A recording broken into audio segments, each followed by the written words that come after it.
सब्जियां, प्याज, अदरक, हल्दी, सोयाबीन, कपास, मक्का और धान जैसी फसलों पर गहरी हरियाली के लिए, ज़्यादा फुटाव और फसल की शानदार ग्रोथ के लिए जिंक बहुत अच्छा काम करता है।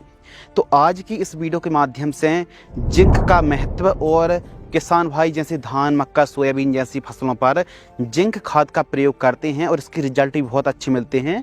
तो कौन सी कंपनी की जिंक खाद आपको यूज करना चाहिए, इस वीडियो में 5 से 7 टॉप कंपनियों की जिंक खाद के बारे में बात करने वाले हैं, जो आपकी फसलों पर बहुत ही कारगर रिजल्ट देने वाले। कीमत, डोज के बारे में बात करेंगे और कौन कौन सी खादों के साथ आपको जिंक को नहीं मिक्स करना चाहिए। जिंक क्या है? जिंक एक माइक्रो न्यूट्रिएंट है और जिंक सल्फेट जैसी खादें आप यूज करते हैं तो जिंक भी होता है और सल्फर भी होता है। सल्फर एक द्वितीयक पोषक तत्व है और जिंक एक माइक्रो न्यूट्रिएंट है। इसकी भले कम मात्रा पर आवश्यकता पड़ती है, लेकिन पड़ती जरूर है। इससे काफ़ी ऐसे नुकसान देखने के लिए मिलते हैं। या फिर जिंक की कमी के कारण नई पत्तियों में पीलापन या फिर प्लांट हर एक खाद देने के बाद भी बढ़वार एकदम रुकी हुई देखने के लिए मिलती है, एवं बहुत छोटे इंटरनोड्स यानी इंटरनोड्स बहुत पास में बनने लगते हैं। तो यह भी जिंक की डिफिशियंसी होती है। तो इस प्रकार आप जिंक की कमी को पहचान सकते हैं और यह हर एक फसल पर बहुत अच्छा काम करती है। जैसे हम धान की खेती कर रहे हैं, मक्की की खेती कर रहे हैं, तो इसके काफ़ी फायदे हैं। सबसे यदि हम बेनिफिट्स की बात करें, फ़ायदे की बात करें, तो यह कार्बोहाइड्रेट बनाने में मदद करता है, साथ में ऑक्सीजन बनाने में भी काफ़ी यह सहायक होता है। फसलों में गहरी हरियाली लाता है, फुटाव के साथ साथ फैलाव में काफ़ी मदद करता है। जो आप टेलिंग की संख्या बढ़ाने की बात करते हैं, फुटाव की बात करते हैं, तो इसकी संख्या बढ़ाने में जिंक बहुत अच्छा काम करता है। चमक और स्वाद को भी यह बढ़ाता है। एंजाइम्स की जो गतिविधि होती है ना, प्लांट के अंदर एंजाइम्स की एक्टिविटी होती है, उसको भी यह तेज करता है। प्रोटीन बनाने में भी यह सहायक होता है जिंक। तो कुल मिलाकर के गहरी हरियाली के लिए, फुटाव के लिए, ग्रोथ बढ़वार के लिए और लशदार गहरी ग्रीननेस फसल बनाने के लिए, क्लोरोफिल की मात्रा को बढ़ाने के लिए ऐसे प्रमुख रूप से वर्क करता है जिंक। तो जिंक का फसलों पर एक अलग ही महत्व होता है। प्रयोग कब करें? काफ़ी किसान भाई डीएपी और ऐसी खादों के साथ मिक्स करके जिंक सल्फेट का यूज करते हैं, जिससे रिजल्ट ना के बराबर मिलते हैं, रिएक्शन होता है और मिट्टी में जाके फिक्स हो जाती हैं। तो कौन कौन सी खादों के साथ आपको जिंक नहीं मिलाना चाहिए? जिंक सल्फेट में जिंक भी है और सल्फर भी है। तो जिंक सल्फेट को आपको फॉस्फेट के साथ मिक्स नहीं करना चाहिए। इससे केमिकली रिएक्शन होता है और मिट्टी में जाके फिक्स हो जाता है, जिससे प्लांट ग्रहण नहीं कर पाता है, सॉलिड बन जाता है, फिक्स हो जाता है। तो इसलिए यदि आप जिंक यूज कर रहे हैं तो जिंक सल्फेट को आप डीएपी खाद के साथ, एसएसपी, टीएसपी 20-20-0-13, एनपीके 12-32-16 है, 10-26-26 है, 19-19-19 है, 13-40-13 है, 17-44-0-0-52-34, कैल्शियम नाइट्रेट है, फेरस सल्फेट, मैग्नीशियम सल्फेट है, कॉपर सल्फेट है, अमोनियम सल्फेट जैसी यह पूरी लिस्ट आप देख रहे हैं। इनके साथ मिक्स करके प्रयोग ना करें। तो किसके साथ मिक्स करके प्रयोग करें? आप सबसे बेहतरीन वाला जो कॉम्बिनेशन बनता है ना जिंक सल्फेट का, वो बनता है यूरिया खाद के साथ। यूरिया खाद के साथ, सीवीड के साथ आप इन खादों के साथ मिक्स करके प्रयोग करेंगे तो रिजल्ट अच्छे मिलेंगे। और हमने जो लिस्ट बताई है, इनके साथ मिक्स तो बिल्कुल भी ना करें। यानी कुल मिलाकर के सल्फेट वाली खादों को फास्फेट के साथ मिक्स नहीं करना है और नाइट्रेट वाली खादों को भी आप सल्फेट खादों के साथ मिक्स ना करें। यदि मिक्स करते हैं तो क्या होता है? आपस में केमिकली रिएक्शन होता है। यानी आपने जिंक सल्फेट को और डीएपी को, जिंक सल्फेट का सल्फेट और डीएपी का फॉस्फेट, यह दोनों जब मिक्स होते हैं तो जिंक फॉस्फेट बन जाता है। यह क्या है? यह है चूहा मार दवाई।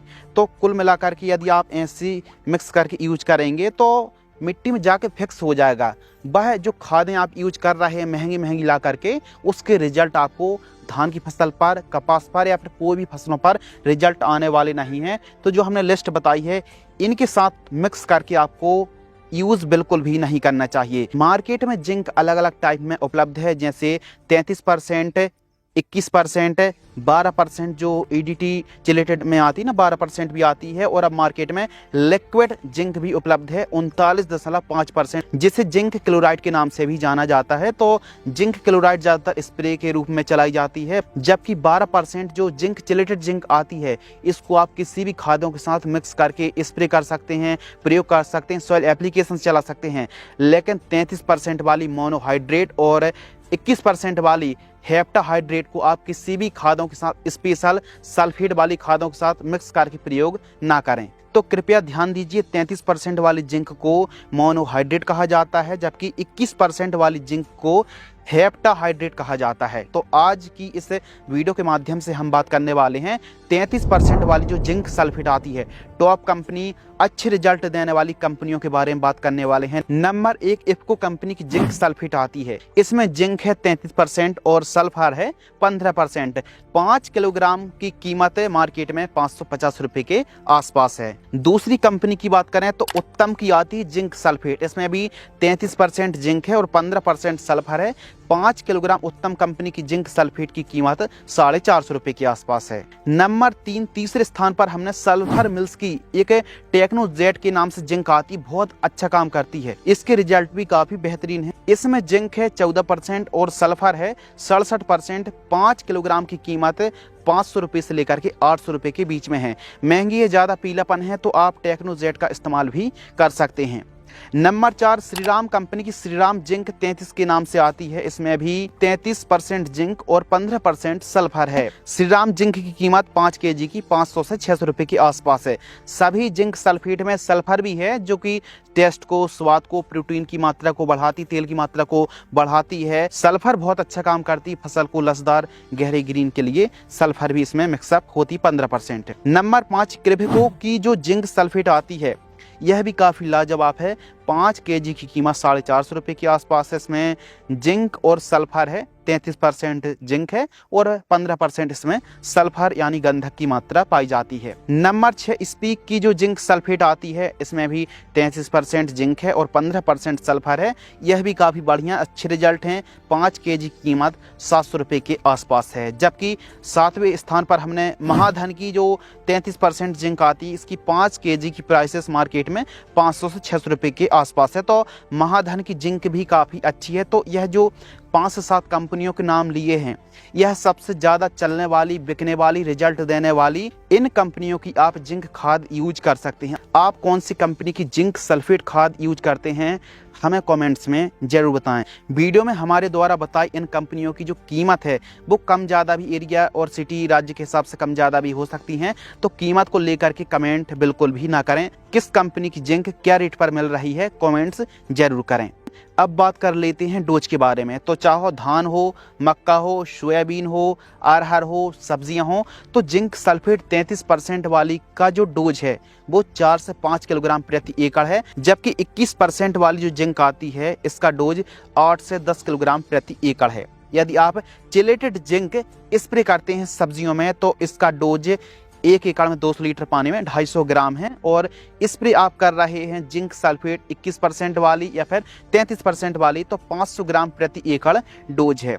यदि आप जिंक सल्फेट को ड्रिप से चलाते हैं, तो हम आपको रेकमेंडेड करेंगे कि आप सब्जियों की खेती कर रहे हैं, बागवानी खेती कर रहे हैं, तो चिलेटेड जिंक ही आप चलाएं। इसका रिजल्ट बहुत अच्छा मिलेगा। चिलेटेड जिंक का जो डोज है, यदि आप ड्रिप से चलाते हैं, बागवानी खेती कर रहे हैं, तो 100 ग्राम से लेकर के आप 250 ग्राम तक प्रति एकड़ की दर से आप ड्रिप से, टपक सिंचाई से चला सकते हैं। तो 21% वाली भी अच्छी है, 33% वाली ज़्यादा अच्छी है। यदि आप धान की खेती कर रहे हैं, हरियाली के लिए, फुटाव के लिए, 33% वाली जिंक 1 एकड़ में 4 किलोग्राम से लेकर के 5 किलोग्राम बेस्ट कंपनी की आप जिंक खाद का यूज अवश्य करें। कब करें, अवस्था की बात करते हैं, तो आप जिंक सल्फेट को, जो हमने खादों के नाम बताए, इन खादों के साथ बेसल के समय या फिर किसी भी समय इन खादों के साथ मिक्स करके प्रयोग ना करें। अवस्था की बात करते हैं स्टेज की, कि जिंक खाद का यूज आपको कब करना चाहिए।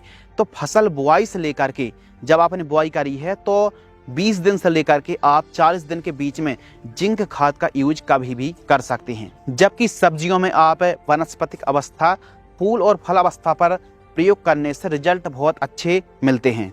तो मेनली आप ध्यान दीजिए, जैसे बेसल के समय आप डीएपी या फिर खड़ी फसलों पर डीएपी खाद के साथ, एनपीके खाद के साथ आप जिंक सल्फेट का यूज कर रहे हैं, तो केमिकली रिएक्शन होगा, रिजल्ट ना के बराबर मिलेगा। तो इसलिए बताई गई खादों के साथ मिक्स करके प्रयोग बिल्कुल भी ना करें। और हाँ, आप यूरिया खाद के साथ यानी नाइट्रोजन के साथ मिक्स करके प्रयोग करने पर रिजल्ट बहुत अच्छे देखने के लिए मिलते हैं। धान या फिर किसी फसलों पर आप डीएपी खाद दे रहे हैं पहली खाद के साथ, तो पहली खाद में आप प्रॉपर खादों का यूज करें, दूसरी खाद पर आप जिंक का यूज कर सकते हैं। तो आप किसी भी खाद के साथ आप जिंक मिला रहे हैं तो फॉस्फेट और नाइट्रेट वाली खादें नहीं होनी चाहिए। इस वीडियो के माध्यम से हमने जिंक पोषक तत्व का महत्व, जिंक पोषक तत्व की कमी यानी डिफिशियंसी, टॉप कंपनी, डोज के बारे में और प्राइस के बारे में बात करी। अच्छे फुटाव के लिए स्टेज बहुत जरूरी होती है, तो सही अवस्था पर यदि आप प्रयोग करेंगे तो रिजल्ट बहुत अच्छे देखने के लिए मिलेंगे। यदि आपको यह वीडियो पसंद आती है तो वीडियो को लाइक अवश्य करें।